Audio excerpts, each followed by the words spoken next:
Welcome to my channel. Suno വ്ലോഗിലേക്ക് എല്ലാവർക്കും സ്വാഗതം. ഇന്ന് ഞാൻ ഉണ്ടാക്കാൻ പോകുന്നത് ഷാർജ ഷേക്കാണ്. അപ്പോൾ നേരെ വീഡിയോയിലേക്ക് ഇടുന്നാലോ. ഞാനിവിടെ മിക്സിയുടെ ജാർ എടുത്തിട്ടുണ്ട്. 3 ചെറുപഴം ഇടുന്നുണ്ട്. അതിലേക്ക് ഞാൻ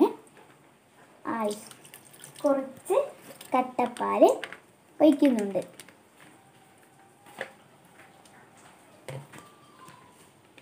ഞാൻ കുറച്ച് ബൂസ്റ്റും ഇടുന്നുണ്ട്.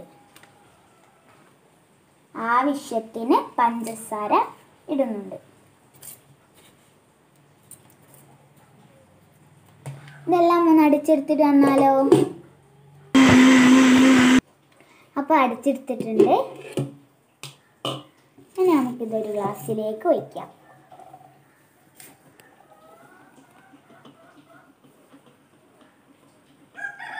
അപ്പോൾ എല്ലാവരും ട്രൈ ചെയ്ത് നോക്കണം. വളരെ സിമ്പിളാണ്. അപ്പം എൻ്റെ വീഡിയോ ഇഷ്ടപ്പെട്ടിട്ടുണ്ടെങ്കിൽ സബ്സ്ക്രൈബ് ചെയ്യുക, ലൈക്ക് ചെയ്യുക, ഷെയർ ചെയ്യുക, കമൻറ്റ് ചെയ്യുക. നാളെ ഒരു പുതിയ വീഡിയോ ഞാൻ പിന്നീട് വരാം. അതുവരെ ബൈ.